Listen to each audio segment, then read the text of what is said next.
Obrigado, Sra. Presidente, Srs. Membros do Governo, Senhoras e Srs. Deputados. Nós temos ouvido falar com alguma frequência em credibilidade, mas o que é verdade é que o Sr. Ministro das Finanças reconheceu o falhanço do Orçamento de Estado para 2013. Menos de 2 meses depois da entrada em vigor do Orçamento, o Governo vê-se obrigado a proceder à revisão do quadro macroeconómico, na base do qual elaborou o Orçamento para este ano. Nem 2 meses passaram. O Governo reconhece que errou nas suas previsões macroeconómicas. A previsão da queda do PIB passou de 1% para 2%, o que significa a duplicação do agravamento da queda do PIB. Afinal, a recessão não é de 1%, mas é de quase 2%. E depois, o Governo ainda diz que ganha credibilidade junto da Troika. Pelos vistos, quanto mais o Governo falha nas previsões, nas políticas e nos resultados, mais credibilidade ganha junto da Troika, o que é de facto surpreendente. E esta credibilidade do Governo, que o Governo diz que vai ganhando junto da Troika, só se entende se considerarmos que quanto mais o Governo reduz o Estado, mais alarga o mercado para os privados, que é exatamente isso que a Troika pretende, daí os tais sinais positivos de cada vez que há uma avaliação. De outra forma não se entende, assim como só desta forma se entende o que o Sr. Ministro das Finanças quer dizer quando fala de credibilidade acumulada depois de 6 exames regulares bem-sucedidos. É estranho, mas é muito estranho que em 7 avaliações ainda não se tenha percebido que a política de austeridade, em vez de promover o crescimento económico, está a destruir a nossa economia e a agravar as condições de vida das pessoas. E cada vez que há uma avaliação, a situação está pior do que a avaliação anterior. Está mais que visto que com esta política não haverá crescimento económico, pelo contrário, a recessão agravar-se-á.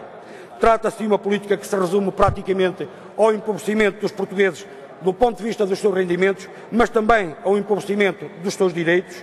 E se nós fizermos bem as contas, desde que a Troika começou a tomar conta das operações, reduzindo o Governo a um moço de recados, a situação tem vindo a agravar-se de dia para dia.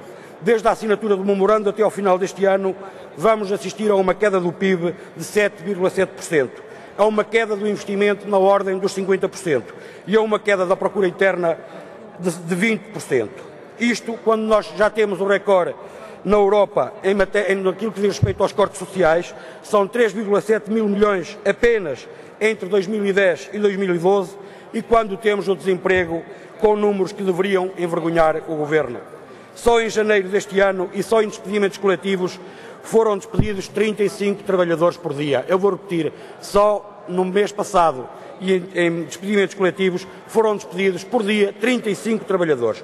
Ou seja, o Governo não para de impor sacrifícios aos portugueses em nome da redução da dívida. Porém, apesar dos dolorosos sacrifícios que vai impondo, a dívida pública não para de crescer. O rácio de 120% do PIB já foi ultrapassado, tendo o país uma dívida já superior a 200 mil milhões de euros. Por este caminho, cada vez se torna mais evidente que a dívida vai entrar numa rota insustentável. O Governo tem de assumir com toda a clareza e com sentido de responsabilidade os desastrosos resultados da política de austeridade que está a impor aos portugueses. Os resultados destas políticas têm de ser suficientes para se perceber que o caminho não é este, que é necessário mudar as políticas. Sem uma mudança de políticas não há crescimento económico, porque a revisão do PIB não chega. É necessário mudar de políticas, a começar pela renegociação da dívida, de forma a que uma parte do que se paga em juros seja canalizado para investir na nossa economia, para colocar a economia a andar, para colocar a economia a mexer e dessa forma começarmos a produzir, criando riqueza, porque só criando riqueza se consegue ganhar credibilidade externa. Impõe-se, portanto, antes de mais, investir a sério na nossa economia como forma de travar esta onda de falências, como forma de travar o flagelo social do desemprego e como forma de criarmos riqueza, a única forma de pagar dívidas. Se assim não for, teremos dor sem ajustamento. Até aqui, o Governo e a maioria PSD-CDS diziam que a renegociação não era necessária, porque as medidas do Governo eram suficientes para dar resposta à crise. Mas diziam mais.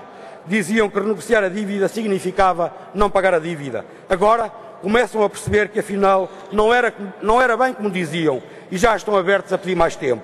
Ora, desta alteração de postura por parte do Governo, nós podemos extrair 2 conclusões. Por um lado, que as políticas do Governo falharam redondamente e, por outro, que o Governo finalmente compreendeu aquilo que já há muito defendemos, que a renegociação da dívida é, afinal, a única forma de a pagar. Mas a renegociação não se deve ficar apenas pelos prazos. ela deve alargar-se também à renegociação dos juros e dos montantes. E pode ser que esta inversão do Governo relativamente à renegociação dos prazos leve o Governo a perceber que também é necessário renegociar os juros e os montantes. Vamos aguardar com paciência democrática que esta mudança de posição do Governo evolua no sentido de poder também renegociar os juros e os montantes, porque quanto mais tarde o Governo acordar para esta inevitável necessidade, tanto pior para a nossa economia e tanto pior para os portugueses. De facto, se Portugal vai regressar aos mercados, falta agora o mais importante. E o mais importante é que os portugueses consigam ir ao verdadeiro mercado. Muito obrigado.